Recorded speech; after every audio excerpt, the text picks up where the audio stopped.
Hello everybody, welcome to Be Fit and Lean. If you're new, please hit that like and subscribe button. Well folks, I don't think we talk enough about unrequited love. It's sort of a topic of many of my songs that I write. But I do have this a friend who is very smitten with a girl that's, well, a little bit younger than he is. Okay, so he's in his 40s and she's 19. And I guess in the practical sense, it's not really going to work because the age gap there, and there can be a small age gap, but I think in relationships, there's a age gap where it's just too large. Now, women may say they like older men, but what they really mean is like men that are like 4 or 5 years older, not men that are old enough to be their father. But my friend tells me that this girl is just so wonderful on every level. I mean, she's got a great body, but she's very toned and athletic, and she's got this beautiful hair, like beautiful, luscious, sort of light brown hair, parted in the middle in a ponytail. And my friend is just really smitten with her, and they've had mostly positive interactions. She even touched his hand because he was leaving one day after a long shift at work, and she raised her hand like this and went like that, and then like that to him, and said bye, and it was just a sweet moment that he told me about. And so the problem with my friend is, he's in his 40s, and this girl is like 19, so he's known her for a couple of years, so he kind of knew her when she was 17, and he liked her back then, so that was sort of an issue. But problem is, what do you do when someone is, too young for you, or you're born in the wrong generation? My friend he's very youngish for his age. He's sort of like a young 40-something.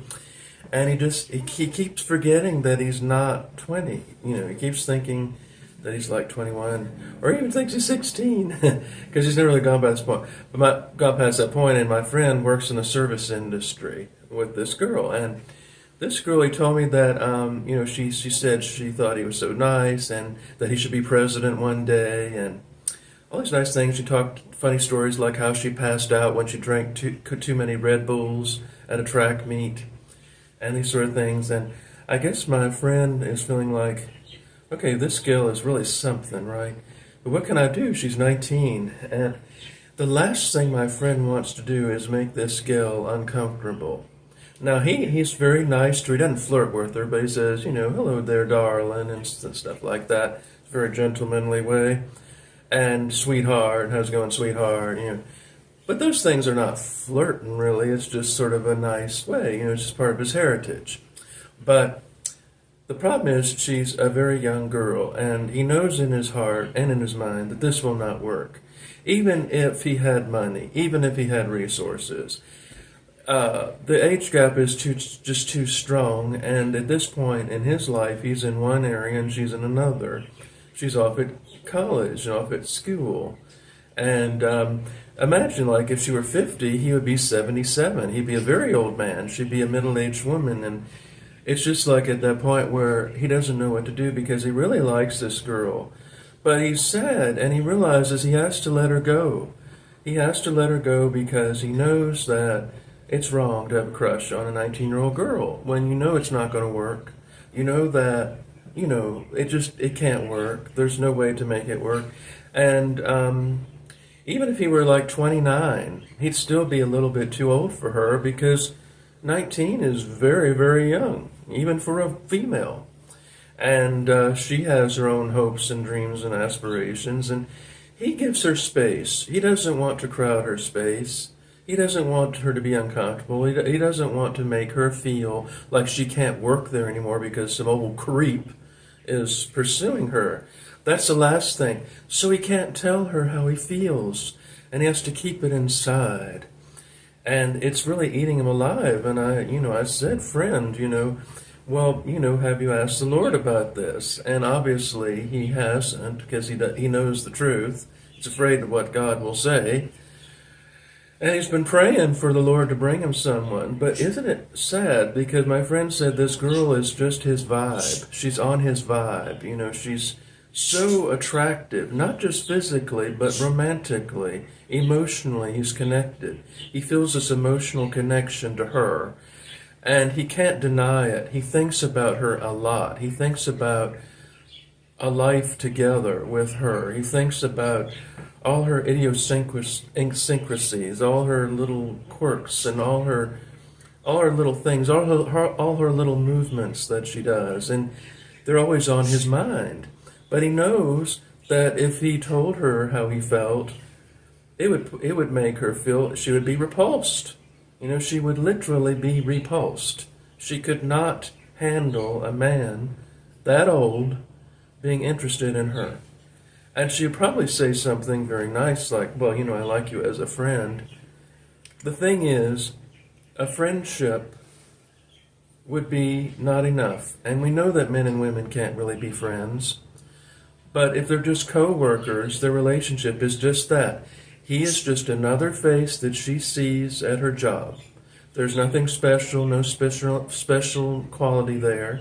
She might be nice to him and they might get along, but they have to in a work environment.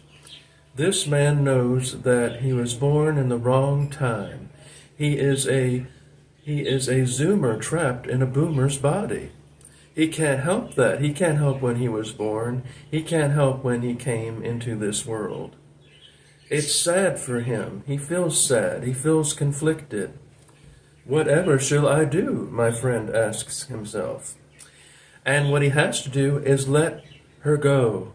In the words of Michael Jackson, let the girl go. I think it was Michael Jackson. Of course, he was into something else. But anyway, in the words of Michael Jackson, let the girl go or something. Because it's not going to work.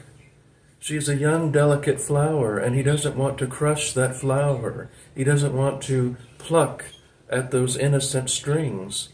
He knows that she's probably a virgin, He was very disheartened because she was talking to a black guy. And he's worried, as a father, in a fatherly way, that she might end up in a situation with a black, beat up from a black man, because that happens, and he can't tell her about the dangers of that sort of situation, about coal burning, because she would probably not listen. And he tries, he wants to tell her the right thing. So he just stands there and he says, I can't do this. I have to let her go. I wish I was born in a different time. I wish I'd been born later in life, because I meet someone who I'm really attracted to, right?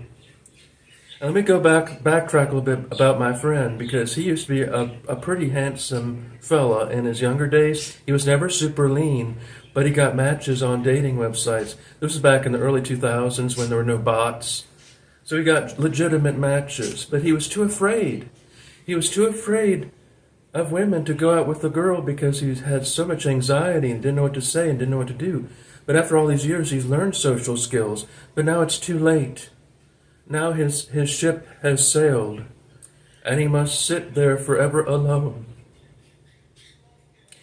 without the girl of his dreams, because he knows that she is in a different point in her life.